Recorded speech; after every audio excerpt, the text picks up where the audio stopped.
kasi yung kanyang nagiging playstyle using yung damage heavy XP laner such as this ay yung isa sa mga pinaka nagbibigay daan sa kanyang kupunan. Pero titignan kasi natin kung magiging gana o effective ba yung ganoon considering na Florin may maagap na magiging sagot at pantulong sa mga pwedeng i-hunt later on. It's the entertainer, the Nats Entertainment, the pick-offs specialist against the Dragon. Yeah. Team Liquid Echo's Dragon. Very cute pala do. Oreko, atras muna siya. Buti na lang dun si JP. Pero magandang signal ito para sa RSG kasi hindi magpapalugi itong Roger na to against sa carry, lalo sa early phase. Oo naman, alam mo naman natin yan, level 1 pa lang Roger, parang level 4 na eh. Dahil pinipindot no? Oo, may ulti agad eh.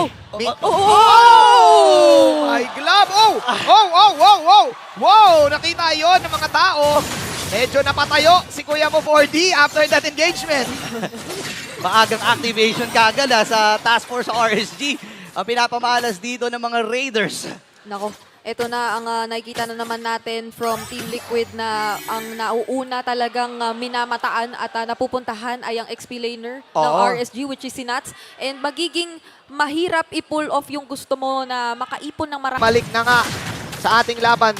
Going back to this game, nakita natin ang first blood na ginawa ni San 40 up against the entertainer. Nats Entertainment. Yeah, sinusong din ni Sanford dito. And kailangan ng tumulong ni Demon Kite. Kasi kailangan makaangat ni Nats. Oy. Tinan mo naman nun, lumarikol-rikol na rin. And malaking puntos yun kung hindi niya makukuha yung katapon sa likod. Oo, level 2 pa lang ngayon si Nats at hindi nga siya masyadong hinahayaang makakuha lang basta-basta. Mabuti lang at may tulong ni Demon Kite pero tatlo na rin yung nandito sa bandang top lane natin at magkakasubukan yata talaga tayo pagdating sa first turtle na sinisimulan na. Parang gusto ng Team Liquid Echo na painitin ang ulo ni Nats eh. Parang gusto siyang bad tripin eh. Ito na naman yung dragon ni Sanford. Actually, mahaba-haba pa yung buhay ng turtle na ito pero masisecure pa rin ng Liquid Echo. Pasok pa yun si Sanford. Bawas yung buhay niya dito pero mauna si Demon Kaita. Mamamatay din si Aqua. At si Nats ay lalayo. Same with life. Pero sabi ni Nats, hindi. Papawi ako sa'yo, Sanford.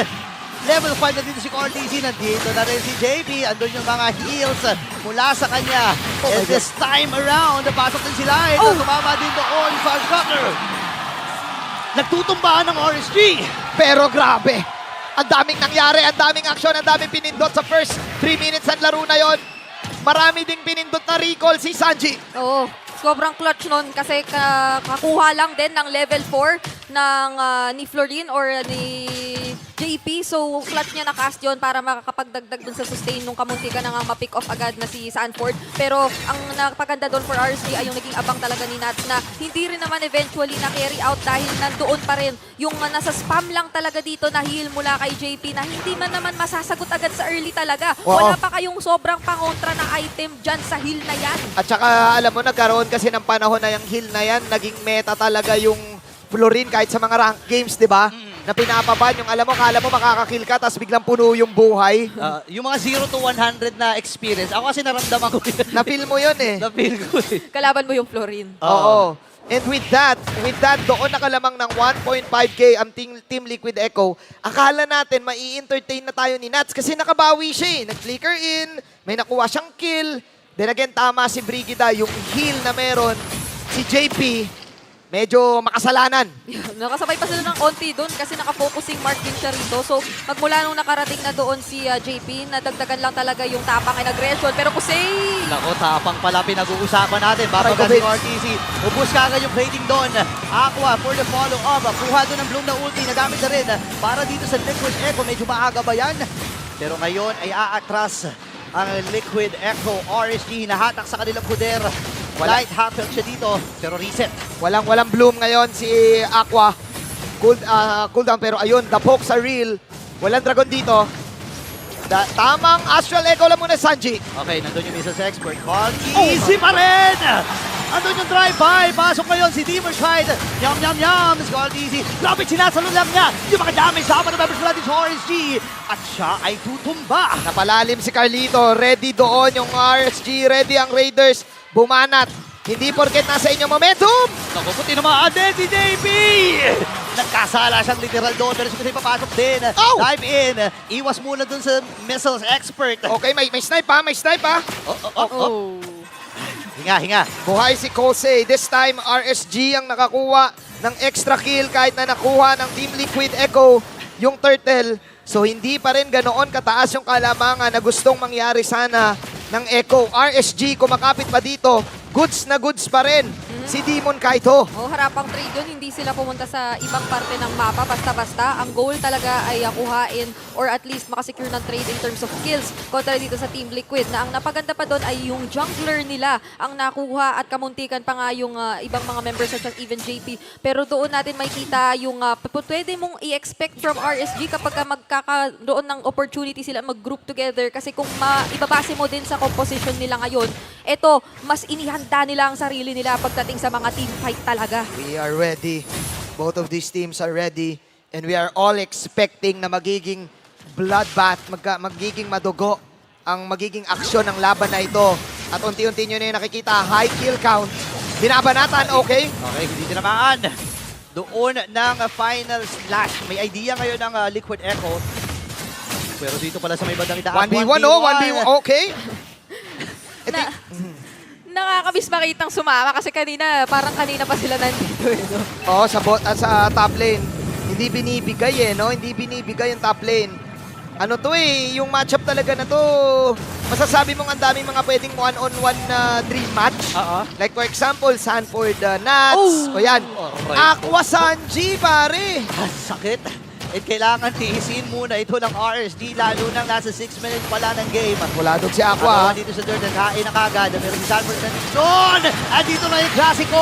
Pasok din si Light. Sino kaya ang mga nganib? JP nandun sa limang likod. Demon Kite. Demon Kite with a turtle. Takbuhan mo na din ang mga members ng Liquid Echo. Nakuha yun ng RSG. Grabe, nakikita ko sa laban na to yung tapang ng dalawang kupunan, pare. Ayan walang atrasan. Kumbaga, kung naglalaro ka ng rank games, ang gagawin ng mga kampi mo dyan madalas, back agad, walang laban. Etong dalawa, yung RSG tsaka Echo, hindi. Lalaban tayo. Ang nakakagulat pa, kapag nagra-rank tayo, usually, namamatay tayo agad. Etong dalawa, hindi namamatay Hindi ko nga ramdam na 7 minutes na pala yung ating laban kasi yung nagiging palitan natin ng aksyon. Dire-diretso lang talaga sa pagitan na itong dalawang teams na ito. Pero makikita na natin ngayon kung papaano, nag-iipon na rin talaga ang RSG dito ng damage or na-equip na nila yung sarili nila when it comes to the team fights. Meron naman dito yung bilis na pwede mo asahan sa Team Liquid. Pero papaano mo i-expect yung bilis? Teka, nilalaban na naman sila. Final slash. Pero pasok dito si Kusei. Ngayon si QualityC ay natambahan sa akin ni Benny. Ako ang Kalmut King. Ngayon pasok kayo si Demon Kite. Normal hits. Tutumba din na ata dito ang Dino. At makakakuha ng dalawa ang Liquid Echo. Pero sabi nila, hindi, kuha pa kaya tayo ng isa. Kunin na natin si Terry Bogard. Terry Bogard. Ay, nako, si Terry Bogard ni-roll out ni QualityC. Naku, babanggayin ba? Sanford and nandun din. Hindi na nila bibigyan ng pagkakataong sumapak. And yung tapang dito ng Echo ay mas nanaig sa tapang ng RSG dahil din naman sa true damage ng carry. Sinabi mo, Burrito, the Kalmut King, winashing-washing ni Benny Cutie. Sabi niya, siya yung Kalmut King Tsaka katatapos lang natin sabihin yung napakabilis dito na pwede nating asahan kay Team Liquid and pinakita or pinamalas na nila yun agad sa atin. Kasi hindi ka pwedeng magkamali or mag-hesitate kapag ka mag-i-engage ka against Team Liquid dahil kung ititignan natin sa kanilang lineup ay mabilis lang din silang makaka-re-engage at makakapalag kapag ka hindi nyo ipinagpatuloy yung plano nyo sa kanila. Isa sa mga inuna pang items dito ni QualityC ay ang Brute Force. So talagang pwede mong asahan yung additional na movement speed. Tapos usapan natin, syempre, yung Dragon. So, kailangan nyo talaga na kapag may sisimulan kayo for RSG, ay ipagpapatuloy na nila dahil for Team Liquid, hindi rin magdadalawang isip ito na laban kung ano man yung hindi nila sinimulan kanina. Napakaganda ng sinabi dito ni Brigida dahil kasi yung nakuha ko dito, both of the teams, especially with the Team Liquid Echo, marami silang tools para maging matapang. Yung Dragon, merong heal. So, kumbaga, tatapangan mo lang no? Burits, kahit anong mangyari, lalaban ka, gigera ka, kahit sugatan ka na, gera. Minsan, lakas ng loob lang din lang yung puhunan mo, no? Para sa mga ganong klaseng team fight. Kumbaga, para ka dapat si Tarzan, laban lang. Si Tarzan ba yun? Si Tarzan yun. Kumbaga malaki KK, laban lang. So, eto na naman yung classic na Dragon. Si Kusaya Punterian na pala yung nakagad. Pero JP nagkagamit na rin yung bloom ng Ultimate. Ay! Pag hindi mo kayo maatras. At tumakagad yung main setup hero dito ng RSG. Pagkakataon na makuha ng libre ang Lord na ito. 3-7 is the scoreline. Team Liquid getting the lead. Nagka-crumple down ng RSG Philippines. Nagsusubok sila maging matapang din. Pero nalulugi sila dito sa hill. Yan, andun naman yung, yung intention nila na mag-counter or lumaban din dahil lang nagsimula talaga kanina ay Team Liquid sa pangunguna ni Sanford. Pero a very unfortunate Lord knock-up yung nakita at na-witness natin doon sa naging laban na pumabor sa Team Liquid. Kasi yung kanina medyo nagtatry pumosisyon at tumakbo pa palayo na members ng RSG. Sila pa yung talagang na-timingan nung knock-up at nakatulong yun para ma-pick off or makuha sila ng tuluyan ng Team Liquid. At dire-diretso ang pag-pick-offs ng Team Liquid. Alam naman natin ang katagang Echo Express na mukhang Liquid Express na ngayon. Fast-paced action, non-stop action, non-stop tapang. How can RSG get the comeback? Na shutdown si Nats Entertainment dito. Wala tayong masyadong nakitang show. Oh, tsaka ang ginawa kasi ni Sanford galing din eh. Hinawakan lang niya, pinanatili niya na si Nas ay nandun sa poder niya sa may bandang itaas para hindi siya makatulong sa mga team fight for sabihin natin mga 6 minutes nangyayari yun eh.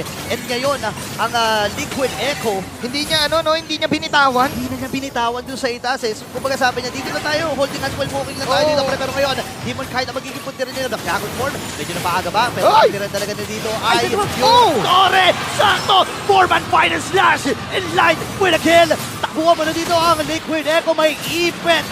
Itong si Sanford. Habol mo na si Nats. Nats, Okay. may show. May show ata, eto Nats ata. Entertainment, okay, may show. Oh. Okay. Shadowboxing. Okay, kalma muna. Kalma muna, masyado ng malayo. RSG Philippines with 3 kills. Ngayon, mahirap ito kasi again, 5 seconds naman. Mabubuhay na rin si JP. Pero the fact na nakakuha sila ng malaking, sabihin natin, espasyo doon sa naganap na yon. Napasakan man sila sa ibaba, pero okay lang eh. Oh, At kitang-kita yung final slash Oo, siya. sobrang on point yung naging paghihintay doon ni Light kasi na-timingan niya yung final slash na yun sa moment na may mga follow-up na sana na maggagaling doon sa ibang members ng Team Liquid. Kasi kung babalikan natin sa ating Infinix replay, maganda ang naging 2-man petrified dito ni Sanford sa likod. Pero nung magawa doon ni Light yung 4-man final slash na ating babalikan at sinuslow-mo pa dito o 3-man pala to be accurate, ay hindi na rin nakahanap ng follow-up o na-provide ng follow-up doon. Yung magandang zoning coupled with yung 2-man petrify dito ni Sanford. Kaya kapalit ng Torre ay mukhang maganda ang naging bawin doon ng RSG. At doon nakilala si Kuya Light, si Kuya Dylan, doon sa mga setup na yon na I think na medyo dinisrespect ng Team Liquid Echo na may possibility makuha yung 3-man final slash, the tri-slash technique. Ilang ganun pa ang kailangan gawin ni Light para makabalik sa laban na to. Lord Dance na tayo ngayon, ladies and gentlemen. Okay, hawak ngayon ng Liquid Echo.